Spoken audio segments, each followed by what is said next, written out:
اعوذ باللہ من الشیطان الرجیم، بسم اللہ الرحمن الرحیم۔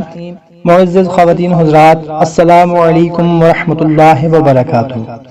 بھائیوں اور بہنوں، قرآن پاک کی سورہ نحل کی آیت نمبر 96 میں اللہ تعالیٰ ارشاد فرماتے ہیں، ما عندکم ینفد وما عند اللہ باق، جو کچھ تمہارے پاس ہے ختم ہونے والا ہے اور جو خدا کے پاس ہے باقی رہنے والا ہے۔ بھائیوں اور بہنوں، یاد رکھیے، مصیبت اور تکلیف کا صدمہ تو ہمیشہ باقی نہیں رہے گا، ہاں اس پر صبر کے نکلے ہوئے الفاظ حیات جاودانی اختیار کر لیں گے، اور قیامت کے دن اللہ پاک شمار کرا کر ایک ایک نیکی کا کئی بار بدلہ عطا فرمائیں گے انشاءاللہ تعالی۔ یہ صرف ذہن بنانے کی بات ہے۔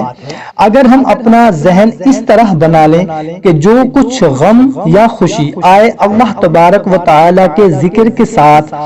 اس وقت کو رسول اللہ صلی اللہ تعالی علیہ وسلم کی سنت کے مطابق گزار دیں، تو ان فانی حالات میں سے ایسے باقی رہنے والے ذخائر ہم اللہ کے پاس بھیج دیں گے جو ہمیشہ کے لیے اس کے پاس ہمارے حساب میں جمع ہو جائیں گے۔ مثال کے طور پر میں آپ کو بتاتا ہوں کہ یوں سمجھ لیجئے کہ ہمیں کسی نے گالی دی یا کوئی نقصان پہنچایا،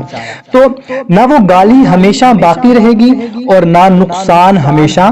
قائم رہے گا، اور گالی تو محض بد زبانی کا اظہار ہے، اس سے تو ہمارا کچھ بھی نہیں بگڑتا، بلکہ ایسی بے بنیاد چیز پر، یعنی گالی کے بدلے ہم نے اگر ایک گالی دے دی تو اس کی اور ہماری دونوں کی بد زبانی کا گناہ دونوں پر باقی رہ جائے گا اور ہمیں قیامت کے دن خسارہ پہنچ جائے گا۔ لیکن اگر ہم اس گالی کو برداشت کر گئے اور جواباً اس کو کہہ دیا کہ اللہ تبارک و تعالی تم کو نیک ہدایت دے، تو یہ دعایا جملے ہمارے واسطے سرمایہ آخرت اور اس کے واسطے ذریعہ ہدایت بن جائیں گے۔ اسی طرح کسی نقصان کے تاثرات تو تھوڑی دیر میں ختم ہو جائیں گے، لیکن باقی رہنے والی وہ نیکیاں یا وہ برائیاں ہوں گی جن کو ہم نے اپنے دل اور زبان سے ادا کر کے پایا۔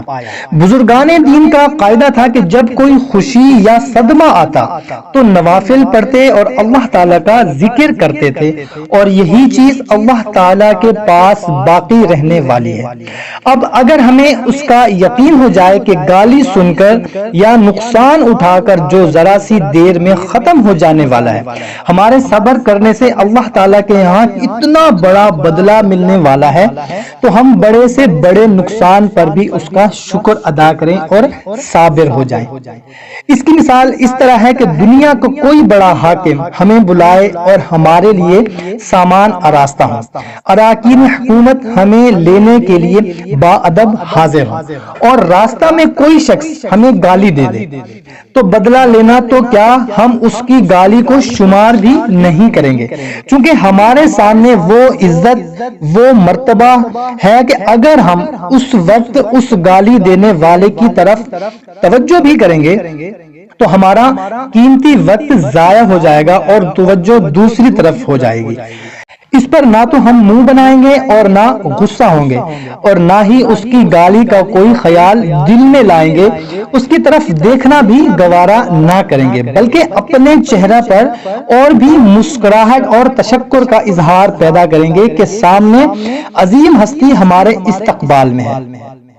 بالکل اسی طرح خبردار کیا جا رہا ہے کہ جو کچھ تمہارے پاس ہے وہ ختم ہونے والا ہے اور جو خدا کے پاس ہے وہ باقی رہنے والا ہے۔